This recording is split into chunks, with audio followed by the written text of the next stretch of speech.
that it is extremely important that we attempt to meet each and every one of us exactly where we are.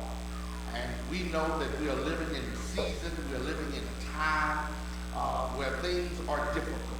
We're living in a moment where we're going through different trials and tribulations, dealing with different situations as it relates to COVID-19 virus, as it relates to our ability to worship together, as it relates to our ability to visit our friends and our loved ones, as it relates to mask requirements, all of these things that we're dealing with in 2020 that we never could have imagined that we would have to deal with. There never would have been a time when we would have thought that we would want to go to church and couldn't go to church, where we would want to go into God's house and not be able to go into the house of the Lord because the house of the Lord was closed. Okay? We never thought that there would be a time that we would go into the house of the Lord and then we have to sit every other row. We're dealing with things now that we never had to deal with before, and if the truth be known, a lot of us are dealing with different anxieties. We're dealing with trying to figure this whole thing out. And tonight we want to, as we get ready to go into this holiday season that's going to be different as well, tonight we want to talk about the fact that we have to deal with things in a way and understand that when these things happen and this anxiety tries to trap us, that there are productive and positive ways for us to deal with this. So tonight we want to come and we want to talk about how to deal with our mental health in a positive way, how to deal with anxiety that we may be facing, how to deal with questions that we may have. And I see that there are a lot of our members who are watching us on Facebook tonight. I'm going to ask you that if you would tag your friends and your neighbors and create a watch party so that we can have this dialogue tonight about what to do when we don't know what to do. And I am so happy that we have someone with us tonight, Miss Michelle Parker Schauer, who is here tonight from the medical social work. She's a medical social worker at Baylor Clinic, and she has been working in this field for over 20 years, and we are so glad that she is here with us tonight. She is a University of Houston Go Cool. She's a University of Houston undergraduate, has an undergraduate degree from the University of Houston class of 2006, as well as her master's degree from the Graduate College of Social Work in 2015. And she has come tonight here at Calvary to talk to us about meeting you where you are. So those of you who throughout this process who may have questions that you would like to pose to Ms. Schauer, I'm going to ask you to send your comments via Facebook, and we will pose those questions to her, as well as those who are in the audience tonight who may have questions.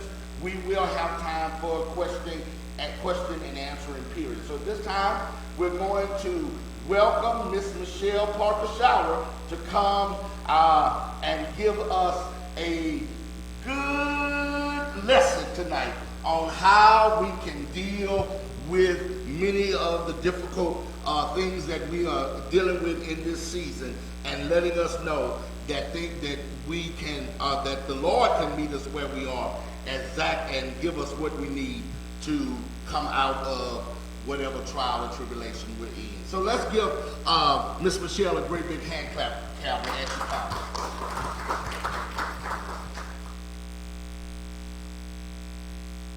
Thank you so much, Pastor. Good evening, friends and neighbors. Thank you so much, Pastor Montgomery, for welcoming me here, and especially my brother from a different father, Mr. Schauers. And I'm just so excited to have this opportunity, to have this conversation that you here at Calvary want to have this conversation, want to boldly acknowledge that mental health is an issue of overall health, and that it is something that unfortunately doesn't get talked about the same way a broken hip or a sore knee is talked about, that we don't have those conversations enough. And so when we have the opportunity to talk, that we have an honest, factual conversation about what health, but also mental health is. So I mentioned to Pastor earlier that I like interaction, and I like to play games and learn at the same time. So I'm going to ask those of you who are here to help me disseminate some myths about mental health.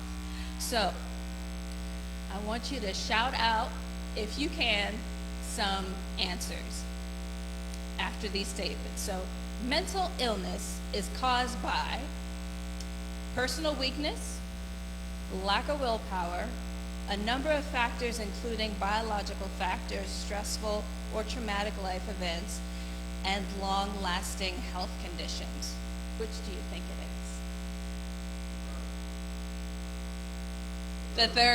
The third, yes. It is a number of factors, biological, stressful, and traumatic. And they all come together because we are more than just one part of ourselves. Let's try another one. Half of all mental illness occurs before a person turns how many years old, and 3/4 of mental illness begins before age 24. Is that age 14, 18, or 10? Is that your final answer, 14? You are correct. Half of all mental illnesses occur before a person turns 14 years old. And 3/4 of mental illnesses begin before age 24. Mind you, a lot of us think teenager adolescence ends at 18, 21. It's actually 25, 26. So even before you become an adult. Let's try another one. Let's do a money question.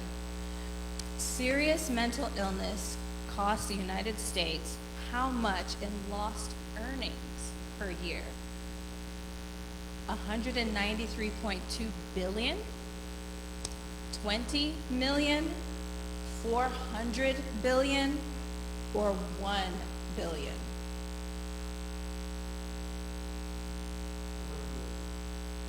I have a 1 billion, 400 billion,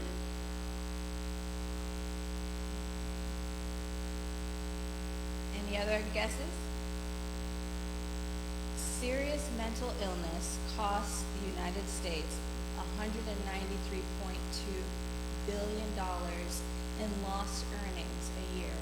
Individuals who are suffering with some form of mental illness, challenge, or serious debilitating mental health condition aren't able to get out of bed, aren't able to interact with their loved ones, aren't able to have fun and see the world, whether it's down the street or across the ocean.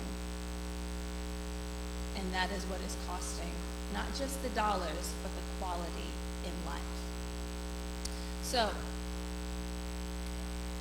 as Pastor mentioned, I'm here to meet you where you are.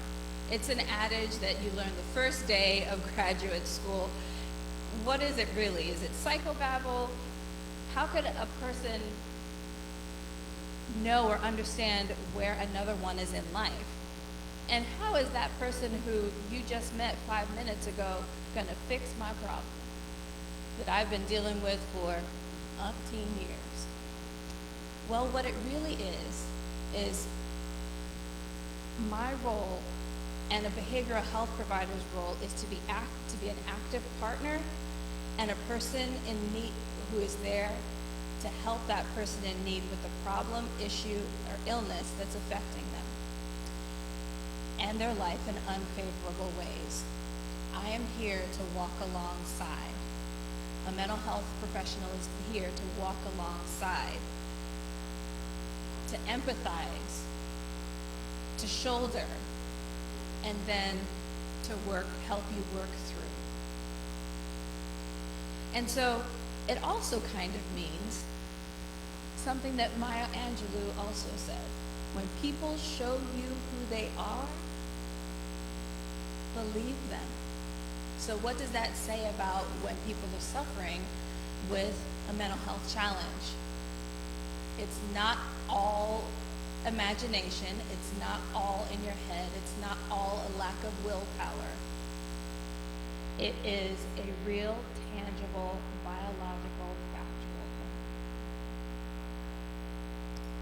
So, mental health includes our emotional, psychological, and social well-being. It affects how we think, how we feel, how we act. It also helps determine how we handle that stress, relate to others, and make healthy choices. Mental health is important at every stage of life, from childhood, adolescence, adulthood, and those seasoned years. Although terms are often used interchangeably, poor mental health and mental illness aren't the same thing. A person can experience poor mental health, but not be diagnosed necessarily with a mental illness. Likewise, a person diagnosed with a mental illness can experience periods of physical, mental, and social well-being. Just because you have a mental health diagnosis does not mean that your life is over. We have many individuals on this earth who are great contributors not only to their communities, but to their families and to themselves, but also have a diagnosis. It's not a period. It's more like a dash in life. What does mental health look like across the lifespan? So we're going to start from the beginning with the infants and young children. Yes, infants and young children have a mental health capacity. And it really has to do with being in a nurturing and protected environment by caring adults, usually the parents, but not always, the caregivers, church members, relatives, friends, neighbors. And it's within these special relationships that infants, toddlers, and young children build strong, or if it's not available, weak foundations for emotional, cognitive, social, and social development. Research has shown that there's a link between those, Research has also made the link between those strong early relationships and a person's lifelong physical health. So when we talk about picking up a baby, stroking a baby, kissing a baby, talking to baby, toddler, and young child, that means that you're helping their brain to develop, their language to come through, their ability to say, I love you back, or that's mine. Those are all really relatable and developmental milestones that when we nurture, care for, and protect infants, children, and toddlers, they grow into well-adjusted young children. So what happens when the children get to preschool and early elementary? That's when they increase in their ability to have emotions and self-control. By age 8, children know how to mask emotions, and they start beginning to have coping strategies. So when they fall down, they know how to pick themselves back up, dust themselves off, and probably even give themselves a pep talk, or stand up for themselves when a sibling or friend or someone else gets on their nerves or tries to pick on them. They begin to express preference for structure, routine, and learning how to assert their independence. So, as caregivers, parents, friends, how can we nurture this mental health of a young child? We help by increasing their self-esteem with warm, positive parenting and reinforcement. That doesn't mean they get their way, but you set those boundaries and they know you mean business. Minimize those comparisons between children and help them overcome their failures. And it's really important at this stage of life, as they're getting to know the rules of the road, as it were, to promote self-respect and that positive relationship between the child and others. Talk with your child about school, friends, and their feelings regularly, because they have them and they want to tell you about them. So, the child gets a little bit older, they get into that preteen adolescent. Who has preteens and adolescents in here? Or who? They were coming up to some rocky times. Because this is where the emotions really start to swing.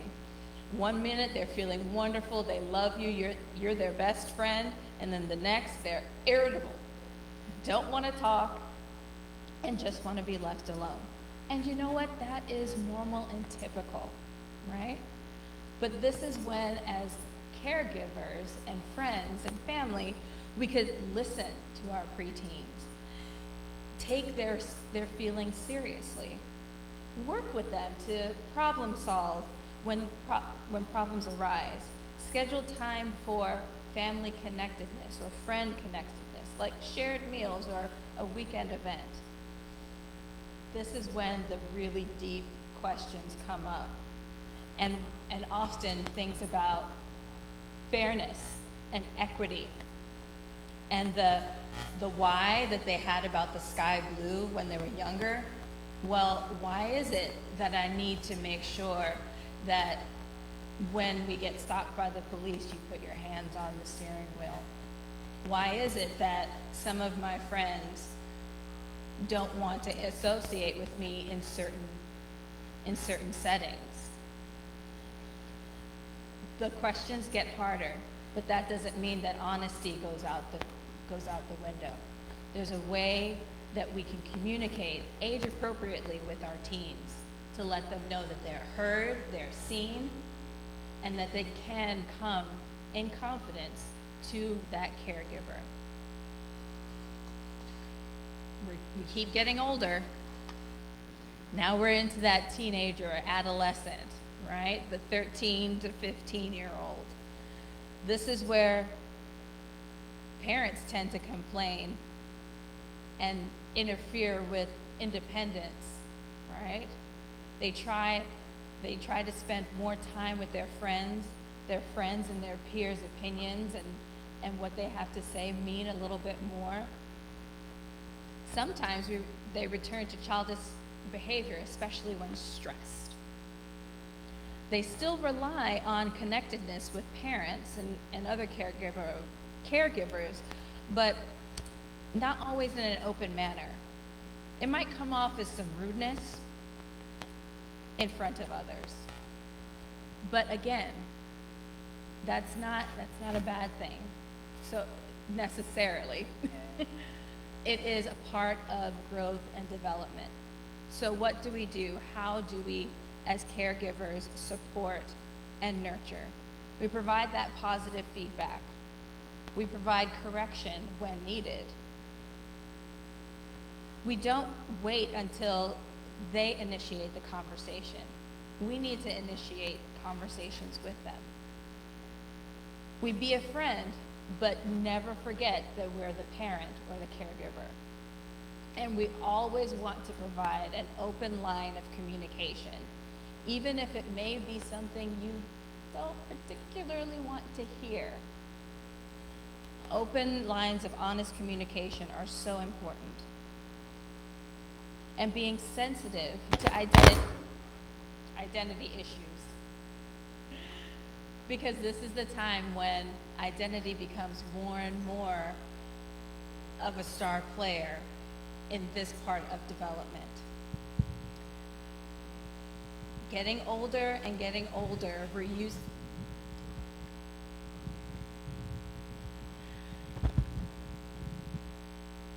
As we're getting closer and closer to the legal age of adulthood, 18 and 21, getting ready to vote and drink and drive and all those things, they're starting to feel, as my grandmother would say, their oats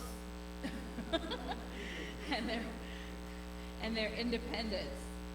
So moodiness is common. Increased stress and anxiety about future choices, work, school, friends, romantic partners, and the real testing of limits, because there's more and more independence. Operating independently, working on school projects independently, going and working in the evenings and weekends independently,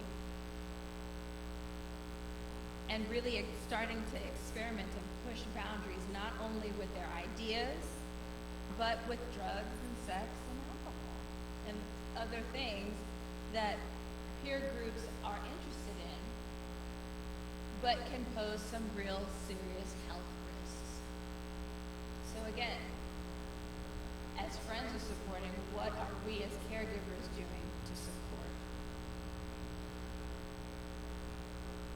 And I say this as honestly and openly, don't be judgmental and disregard their ideas and plans for the future.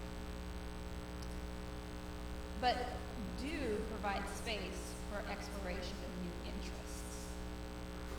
Just as they were younger, maintain those boundaries and guidelines, but with a little bit more room. Provide that constructive feedback. Positive, but also constructive.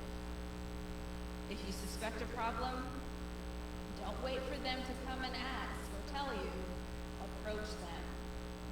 Remembering that open line of communication. And regularly talk about those difficult issues. Maybe the talk hasn't happened yet. This would be a good time.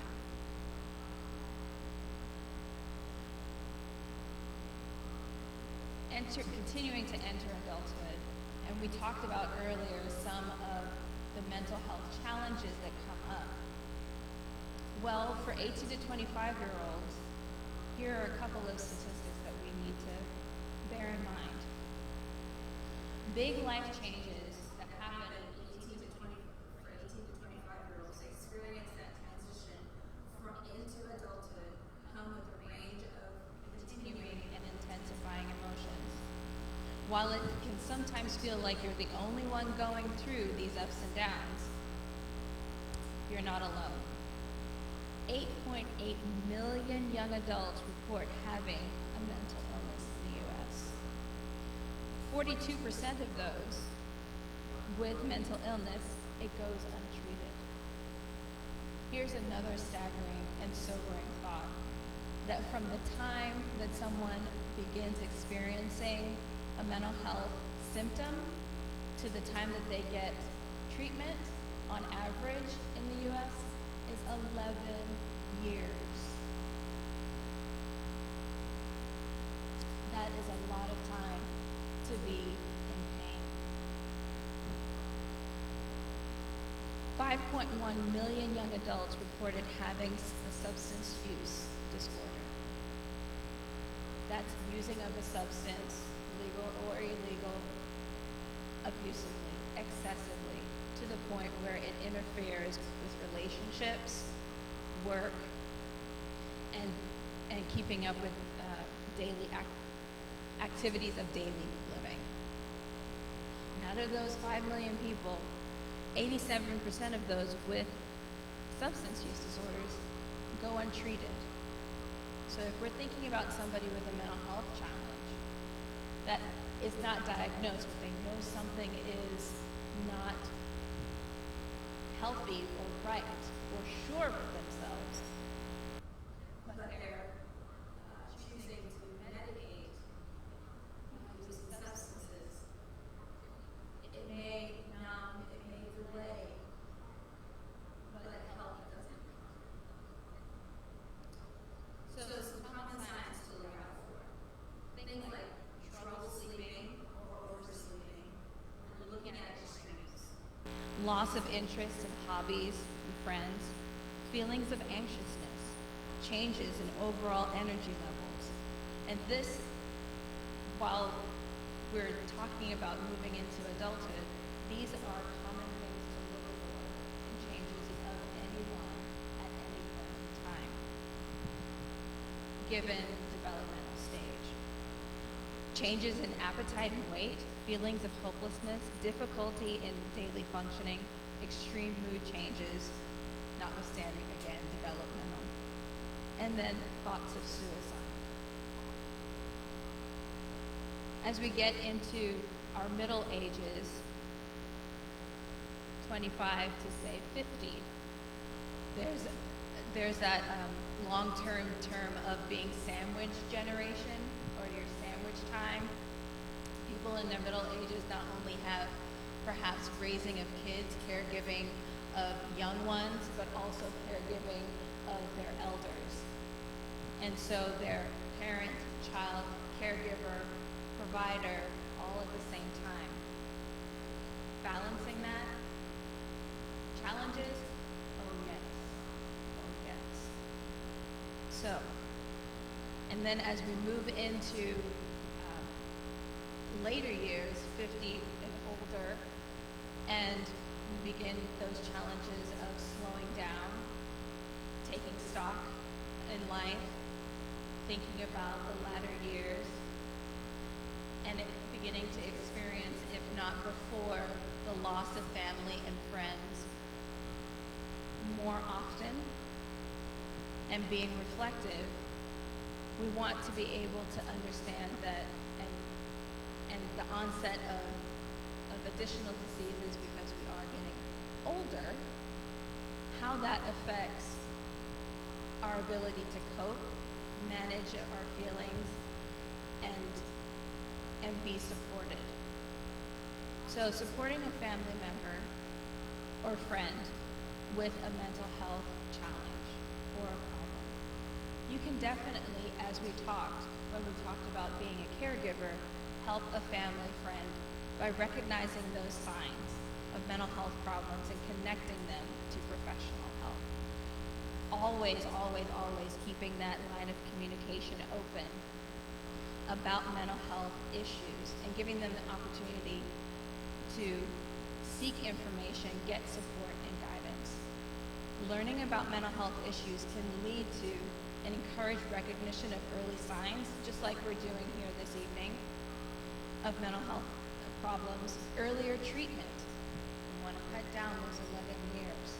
And greater understanding and compassion about what someone is suffering with, going through, coping with, and living with. If a friend or family member is showing signs of a mental health problem or reaching out for help, you can support them by finding out if they're getting the care that they need, that he or she needs, wants, and if not, connecting them, expressing your concern and support, reminding them that help is always available and that mental health problems can be treated, just like a broken ankle, just like a metastasized cancer. All those physical ailments, mental health issues are just as real and tangible and can be treated. Asking questions, listening to ideas, being responsive when the topic of mental health problems come up.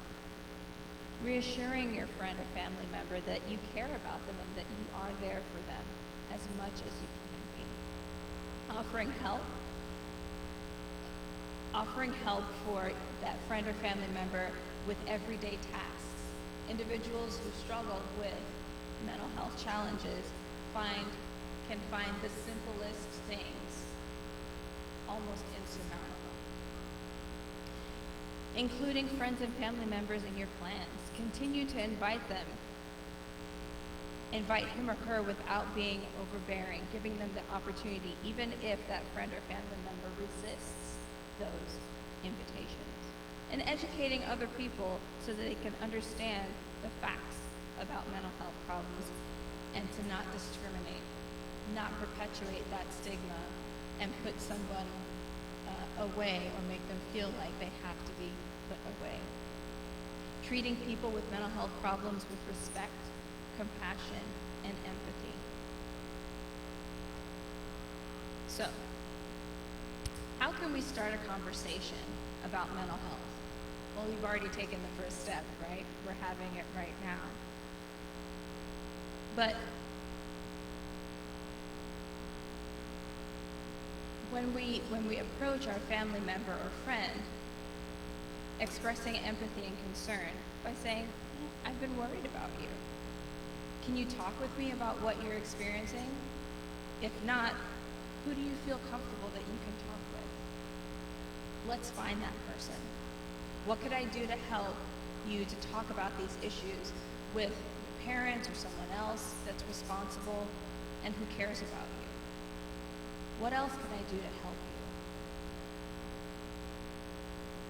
I am someone who cares and wants to listen. What do you want me to know about how you're feeling and what you're experiencing? And who or what has helped you deal with these issues in the past? Let's contact them or someone else who may know. So let's take a step back and talk about our emotional well-being during this time of COVID. Let's talk about the collective experience of our moods, our anxieties, and what that actually means. And understanding what the coronavirus actually is. So I'm going to divert here. So we know it's an infectious disease outbreak. It's a public health event, but it can also cause emotional distress and anxiety. So feeling anxious, feeling confused, overwhelmed, powerless. Any of these ring a bell? Yes. These are all common with infectious disease outbreaks, but especially when we're facing something that we know very little about and we continue to know and learn and are impacted day after day. And when there's so much information, sometimes conflicting, those feelings of distress, they keep rising and can occur even if you're not high risk for a mental health illness or challenge, or even of getting sick. So, how can we get through this together? When you're feeling distressed, take some action to support yourself and others. Some of these things sound so simple, but they can really help. Setting limits on your media consumption, okay? Not right now on Facebook, but including social media, local news, national news, or even taking breaks from talking with others in person about the coronavirus and its effects. Staying active, physically active, mentally active, spiritually active. Making sure that you're getting enough sleep and rest, even though sometimes a byproduct of anxiety and stress is insomnia, not being able to sleep. How can we increase our sleep hygiene? Turning down the lights, taking a warm bath, getting away from that screen, even if it's not social media, so that your brain can power down. And reading, writing, doing gratitudes, whether you're writing it down or saying it out loud, or meditation. Those sorts of things not only relieve stress, but can increase our ability to get the rest that our bodies actually need, and to improve our mood. Staying hydrated, avoiding excess amounts of the caffeine to stay up, and eating healthy as possible. Connecting with loved ones and others who may be experiencing stress during this outbreak, and talk about those feelings within reason, and enjoy those conversations unrelated to the pandemic. Right? Getting accurate health information from reputable sources, places like the CDC, a local healthcare provider. The Texas Medical Center has a coronavirus website that talks about general care. It does talk about hospital numbers and the general statistics, but it also talks about how we can collectively support and help each other through these challenging and difficult times in so many different ways. And also paying attention to the fact that we had issues, challenges, and problems before the outset of this pandemic, and that they still exist, and that we need to address them as well. Things like suicide, ideation, thoughts and stresses of that, and interpersonal violence or domestic violence. All of those situations and unsafe experiences are still going on.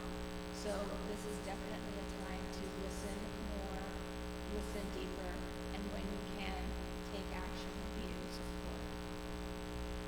So, chronic illness and mental health, and recognizing, and I'm going to take the example of depression, which is what we call a mood disorder.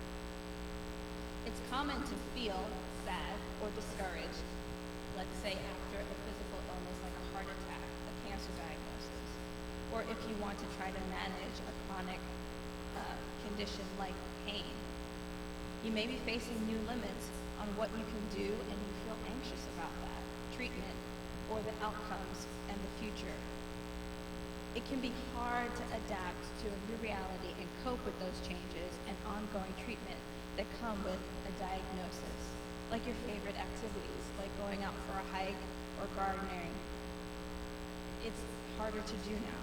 So those temporary feelings of sadness, those are expected. But what if there are these other symptoms that last longer and longer than a couple of weeks? Then it may be depression. So when we're dealing with chronic illnesses or medical conditions, let's say like diabetes or hypertension, the same factors that increase that risk of depression in otherwise healthy people can also increase that risk for people with a medical illness. So, these risk factors can include a personal or family history of depression, a loss of a family member due to suicide. But however, there are some risk factors that are directly related to having other illnesses. For example, Parkinson's disease, or a stroke that changes the structure of the brain, which will alter your mood. In some cases, these changes may have a direct role in a person's depression. So illness-related anxiety and stress can also trigger symptoms of depression. Sometimes depression may follow a recent medical diagnosis, but can lift as you adjust to the conditions and the treatment that follows. In other cases, certain medications used to treat an illness may trigger a mood disorder like depression. Depression may persist even as physical health improves. Research suggests that people who have depression and another medical illness tend to have more severe symptoms of both illnesses. They may have difficulty adapting to the co-occurring illness of the the mood disorder and the physical illness, and more medical costs that ensue than those who just have a mood disorder on its own.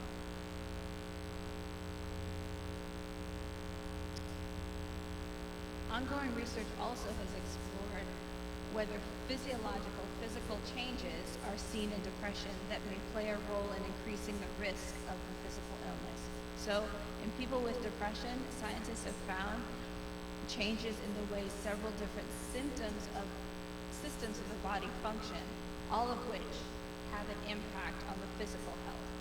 Signs of increased inflammation, changes in the control of heart rate and blood circulation, abnormalities in those stress hormones, and metabolic changes, the way we process and use energy in our body, typical of those for people who are at risk.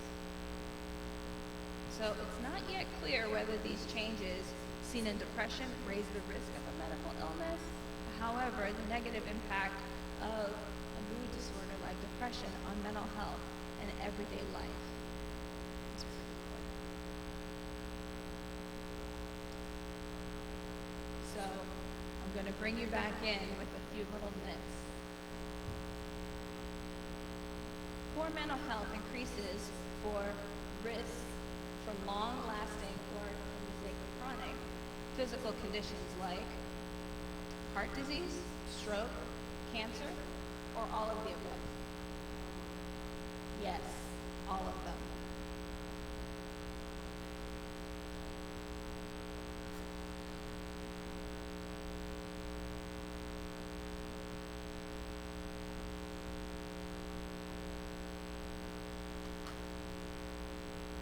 A couple more myths.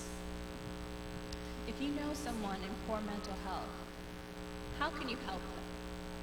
Reaching out and letting them know help is available, helping them access mental health services, learning and sharing facts about mental health, especially if you hear something that isn't true, or all of the above.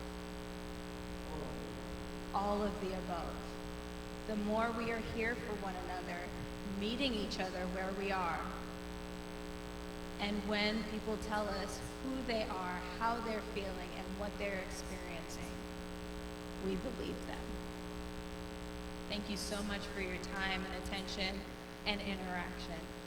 Do we have some questions?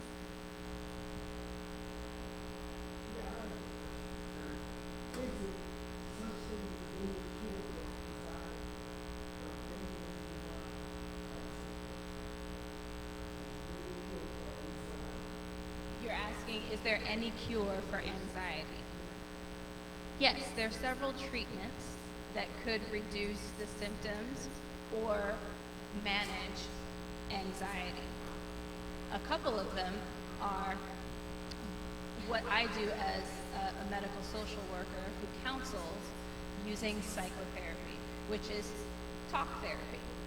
Okay, so within that relationship of talking with someone, listening to someone, and figuring out where the stress points of anxiety are, and then changing the behavior and thought process around that anxiety, yes, anxiety can be relieved, and for some individuals go away. And sometimes medication is added to that type of psychotherapy and treatment to help with regulating or changing the chemical nature and imbalance that physical aspect of anxiety along with.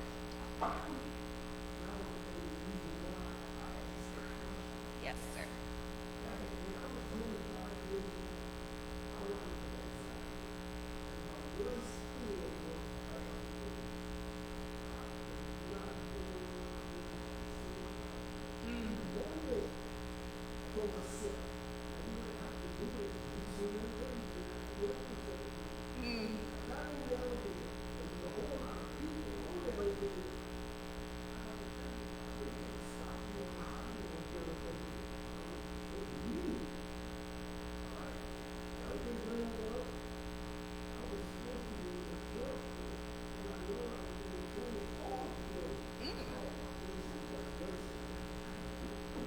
Yeah, your heart was pounding. Your hands were sweating, huh?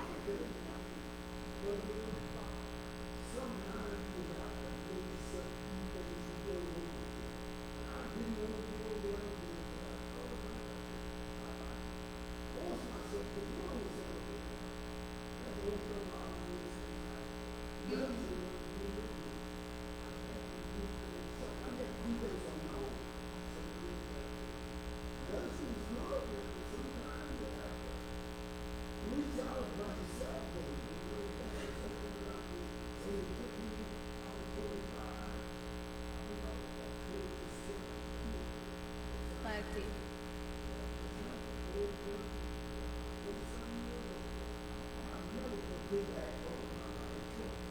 Thank you so much for sharing.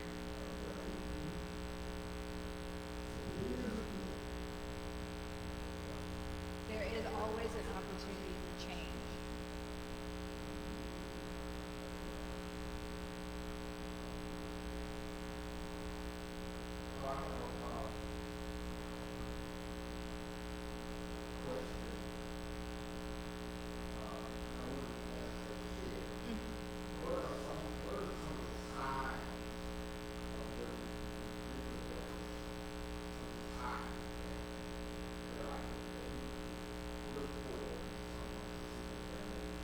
Right.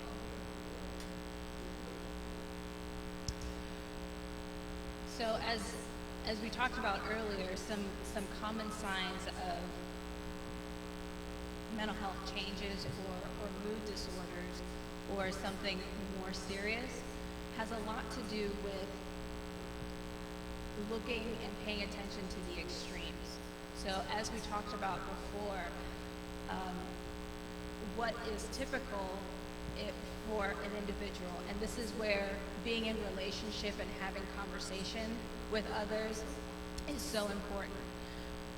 Sometimes we don't know that something is wrong until somebody else points it out. For instance, a change in appetite.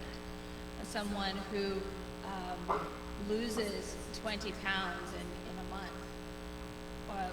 Various extreme changes in mood that is not age appropriate. As we discussed, when children are younger, they, especially in preteen years, that switch in mood as their emotional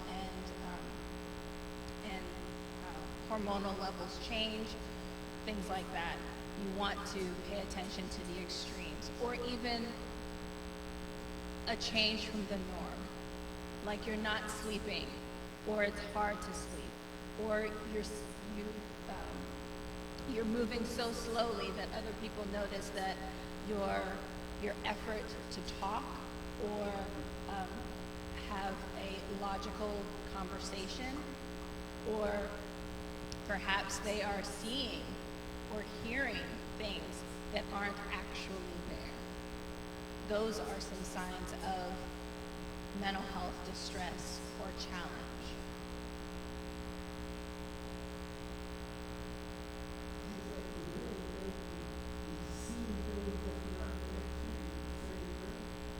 So, but it's not there. Yes, that would be a sign of, yes, emotional distress. So when you start with the method, you know that there's a change, and you've done all the products of the TV, trying to disconnect from social media. When do you say how to be justice? Self, what I'm doing myself. Is it working? You've just answered your question. Yes, when you notice, when you have, and for different people, that, and if we're talking about adults, and you've tried, going to bed earlier, or trying to meditate, or journal, or talking with a friend, but the heaviness, or the anxiety, or the feeling of doom, which could be another sign or symptom, doesn't lift, subside, and it's been 2-3 weeks, and there's nothing outside situational stressors that can change that, yes, see your doctor. Get a physical exam, but also get a behavioral health exam and assessment as well. There are lots of medical practices that combine physical health and behavioral health in the same office, or they're in the same building, so that they can refer to one another, because we're not only our physical selves, we're not only our spiritual selves, we're not only our behavioral health selves. All of those things come together. And so, yes, the moment you realize that what you have tried, the good things, the getting sleep, the trying to meditate, trying to regulate mood, aren't working, yes, that's when you seek professional medical and behavioral help.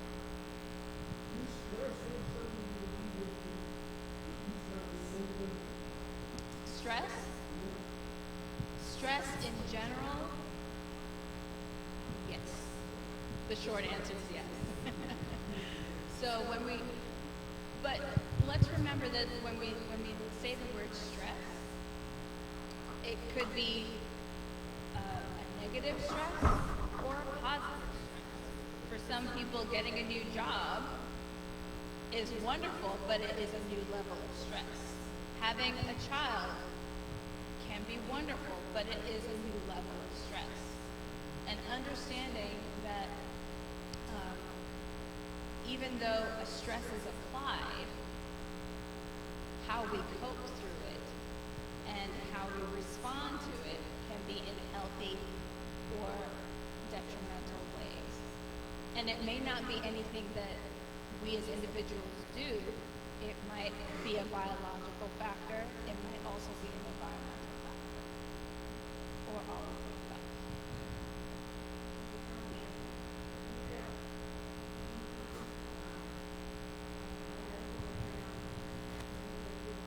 A medical exam and a behavioral health exam, so that you can get a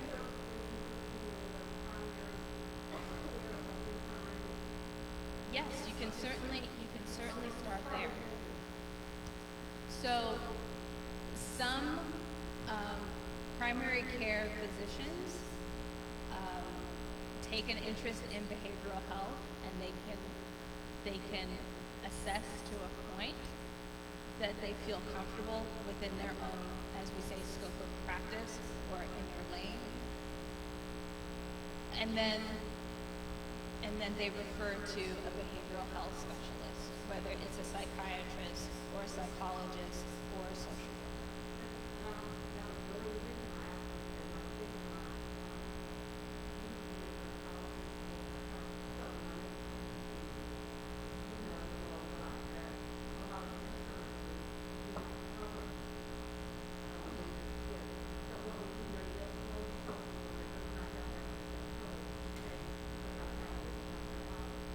Okay,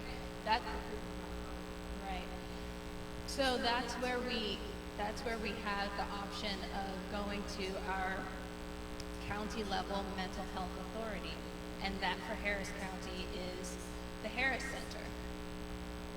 The Harris Center, yes.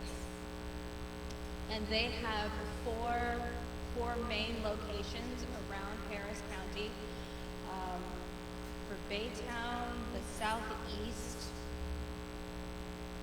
location, I believe that's going to be the closest to Baytown, is on 5901 Long Drive. You might have to Google that to check. But that would be one of the best places to start. There are also organizations in the community like Mental Health America of Greater Houston, the National Association of Mental Health, NAMI, I know the acronym, that are also organizations that help with providing behavioral health information, access to providers, whether you have insurance or do not have insurance. There are some federally qualified health centers as well as nonprofit organizations that also provide behavioral health and will do eligibility for financial assistance. Here's a question from a member on Facebook. Can you address stress or coping mechanisms during the holidays? Oh, yes. This is going to hit every. So actually, I was actually reading earlier today that the CDC is actually recommending that we stay home over these holidays and think about the physical and social bubble that we already have with, and that may be that, and I understand that may be difficult if you live on your own, but finding creative ways to cope with and meet over the holidays. One of the suggestions is to have a conversation with all the family members that you usually gather with and say, let's think about Thanksgiving or Christmas in a creative way. Let's all each do a dish, for instance, that we would normally have together, and eat that virtually. So everybody is on. So I'm pretty sure that most of us are pretty good at Zoom or FaceTime parties at this point, 8 months into the pandemic. But having that open conversation about how we can do this differently is the first place to start. There will be those that push back and say, no, it's not Thanksgiving without so-and-so here and so-and-so there. But let's think about, in an open, honest conversation, the health risks of coming together for those who may have underlying health conditions, whether physical or behavioral health conditions, and how gathering may add to that stress. Would you like some more coping mechanisms? Okay. I have one more. Okay. If struggling with anxiety and or depression, what is the difference in seeing a psychiatrist or a psychologist? Oh, very good question. So they're both behavioral health practitioners, but a psychiatrist is a medical doctor. So while their approach to treatment of behavioral health disorders and mental illnesses has to do with the physiological and the neurological components of that disorder. So a psychiatrist would be able to treat with medication and the kinds of, and psychiatrists also do talk therapy. But a psychologist will be coming from a different perspective and different theory set when it comes to, and they can endorse or encourage medication if needed, but the approach is through conversation, talk therapy, and looking at the stressors as it affects the individual and how the individual can learn to change their external and internal stressors to relieve that anxiety symptoms or the actual anxiety-producing illness itself. So they're different approaches. One more. What can we do to, particularly the African American community, what can we do to destigmatize mental health. Traditionally, we don't talk about mental health.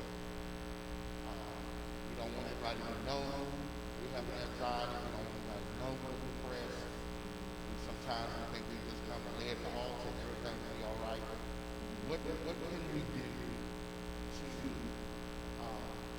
allow people to understand that it's okay not to be okay, and that there are avenues that you can take to try to deal with what's going on with you, so it won't be such a negative, have such a negative connotation.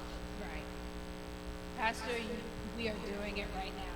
We are having the open, honest, and factual conversation. We need, as a community, as a people, to acknowledge, recognize, and see and believe individuals when they say that they are in distress. Because behavioral health challenges, mental health is real, mental health illness is real, and it is treatable. We need to give the same credence of a physical ailment to a behavioral health ailment. We don't tell somebody who broke their leg, don't worry about it, it'll fix itself. No, you go to the doctor, you go to the emergency room, you get a cast on it, you do your physical therapy, and put the work in and it gets better. So we need to see and acknowledge and really begin to have those open, factual conversations. Yes, it is scary. Yes, it is uncomfortable. Yes, there will be pushback. But as a people, has that stopped us?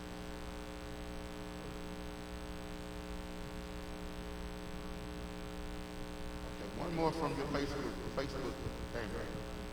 It says address skills to assist or help elderly, or we call them at our seasoned saints. Yes, I picked that up from Mr. Schauer. There's some good seasoned people here. So again, trying to understand, one, the developmental stage that a person in their elder years is facing. What typically happens is this is a time of reflection, of loss, of grief, not only of themselves, but also the physical abilities for some individuals, right? And as we talked about that change in chronic illness, and that addition of chronic illness, or addition of loss of perhaps job because of retirement, or loss of a family member or spouse, all of those things create stressors and additional challenges for being able to cope day to day. So paying attention to and checking in on our elders is first, okay? Spending time and communicating so that you can understand what is normal and typical for our elders, so that if and when that change in routine happens or that extreme happens, we're more apt to see it. And then, tell me the second part of the question.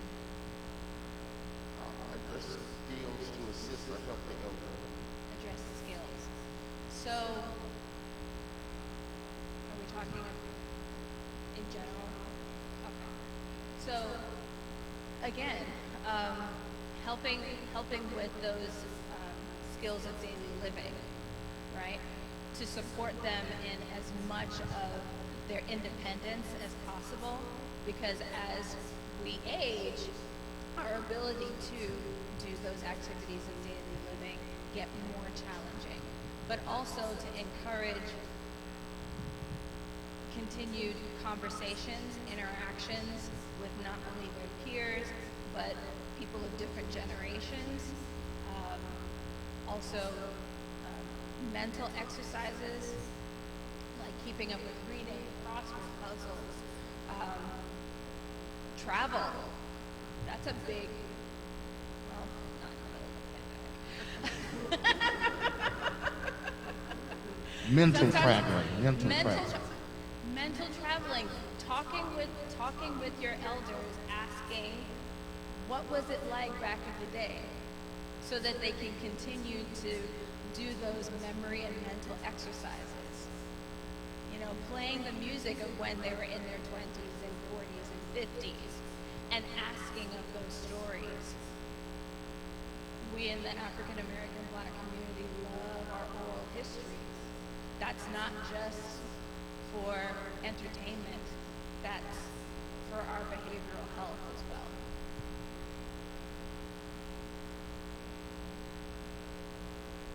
Calvin, let's give Miss Michelle a great big hand clap.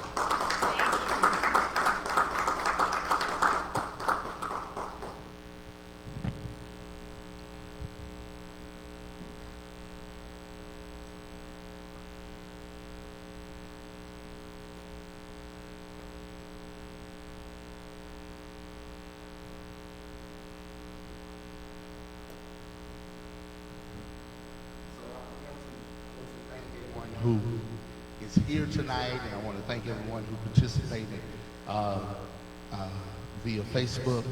And if anyone has any questions for Ms. Schauer, you can email me at rmontgomery@mcbctheplace.com, and I will share with you her contact information. So again, if you would have any questions for her, you can email me at rmontgomery@mcbctheplace.com, and I will share her contact information.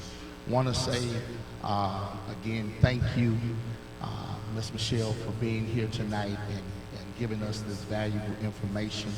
I want to say to our family, we love you, and that we thank God for you, and that if anyone is experiencing any mental health issues or any mental health having any mental health questions, please, sir, please, ma'am, don't hesitate to ask.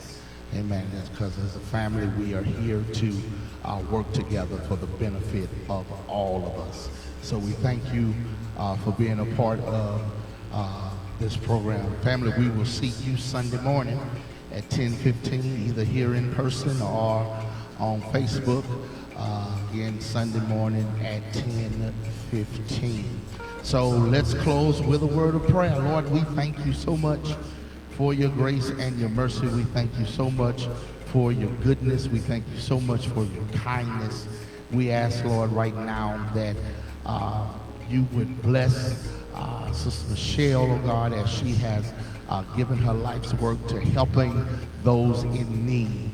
And we ask, God, that you would bless her in her coming in and bless her in her going out. Bless she and her family, that everything, put a hedge of protection around her, that she can do everything you created her to do. Lord, those who are dealing with mental health issues, mental health concerns, we lift them to you right now, God, and we ask that you would strengthen them and allow them to know that there's nothing wrong with asking for help. There's nothing wrong with talking about it, that there's nothing wrong with seeking assistance. And God, give us what we need, that we can be a help to somebody else in need. As always, Lord, we're getting ready to leave this place, but let us not leave you. Go with us, stand by us, lead us, guide us, and protect us. And as always, Lord, be between us as we're absent one from another. In Jesus' name we pray. Amen. Family, we love you, and we look forward to seeing you on Sunday morning. Have a great rest of the week, and